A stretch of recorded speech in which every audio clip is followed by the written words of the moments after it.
et la sorcière.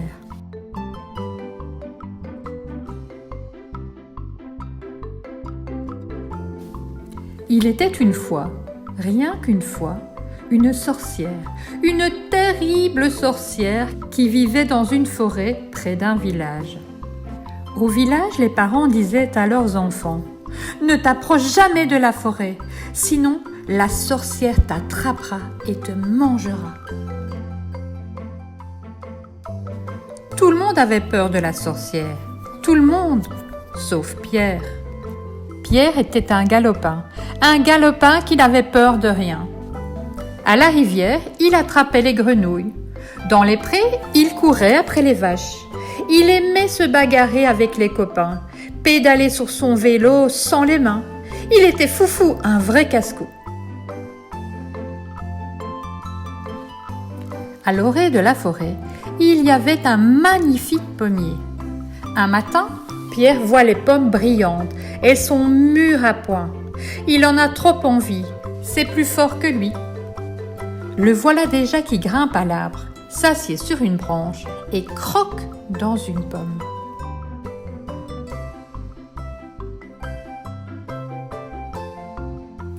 Au même moment, Pierre voit une vieille femme sortir de la forêt.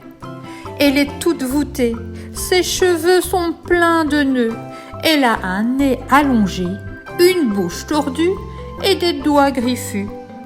Pierre la reconnaît, c'est la sorcière. Tralala, tralala, l'air, sorcière, j'ai pas peur de toi. Tralala, tralala, l'air, sorcière, tu ne m'attraperas pas.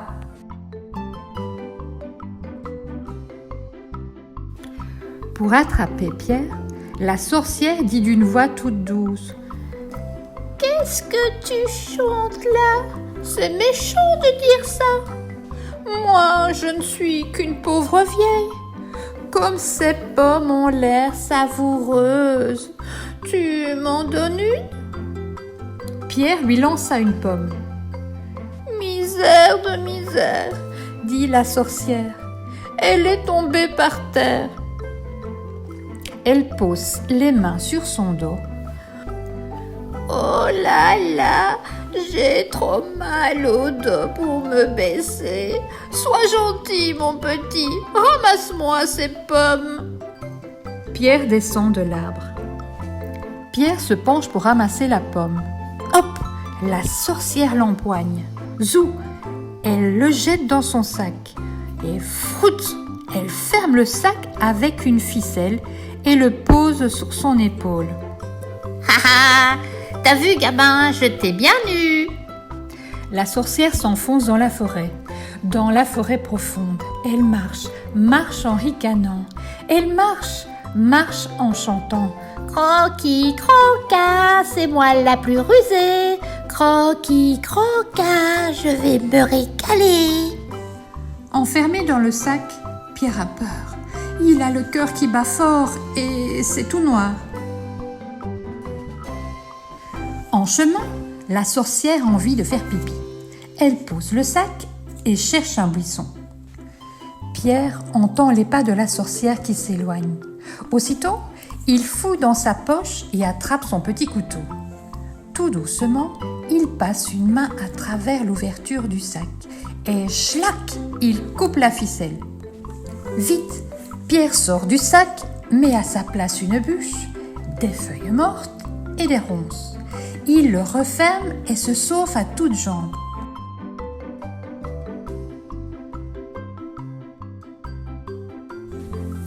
La sorcière revient et, sac sur le dos, poursuit son chemin. Bientôt, les ronces lui rentrent dans la chair. Elle se tortille comme un ver. « Aïe, ça pique! Maudit gamin, t'es trop maigrichon, tes os sont pointus. Aïe, ouille, mon dos, mes fesses !» Arrivée dans sa cabane, la sorcière ouvre le sac et elle découvre une bûche, des feuilles mortes, des ronces.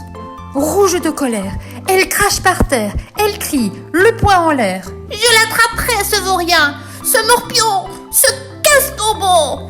Nom d'une plume de corbeau, j'aurai sa peau. » Elle hurle tellement d'insultes que la cabane tremble du sol au plafond.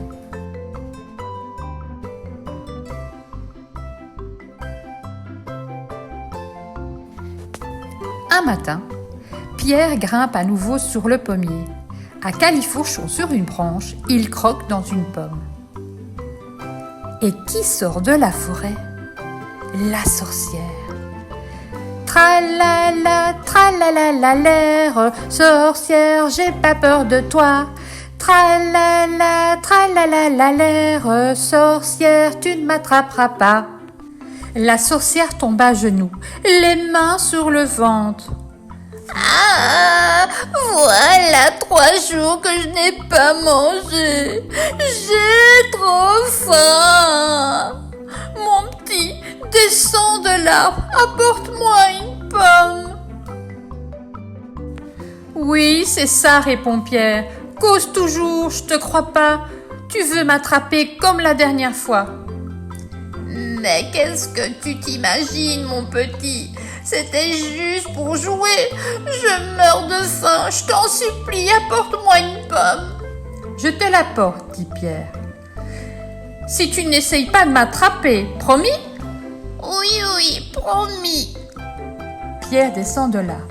La sorcière est rapide comme l'éclair et hop, elle l'empoigne et zou, le jette dans le sac et froute, ferme les sacs. Je te tiens, gamin. La sorcière s'enfonce dans la forêt profonde. Elle marche en ricanant. Elle marche en chantant.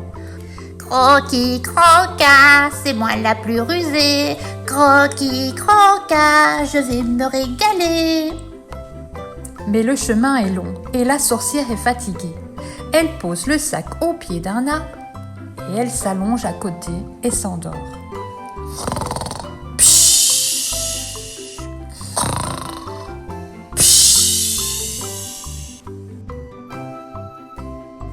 Pierre entend les ronflements. Aussitôt, il attrape son petit couteau, slac, coupe la ficelle, sort de là sans un bruit.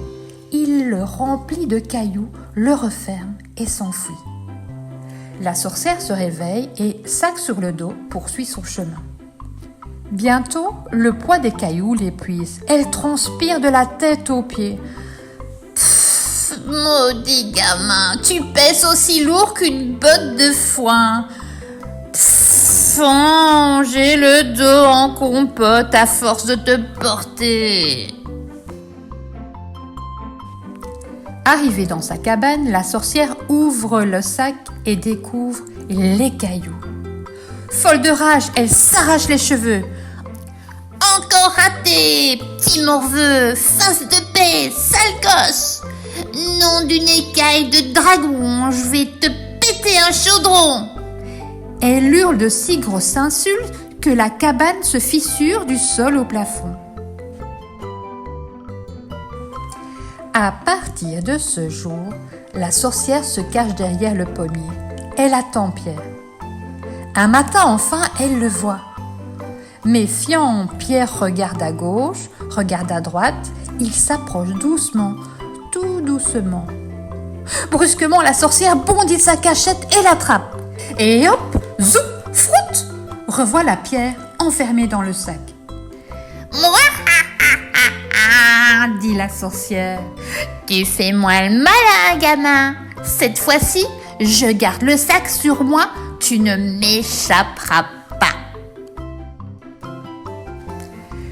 La sorcière s'enfonce dans la forêt profonde. Elle marche en ricanant.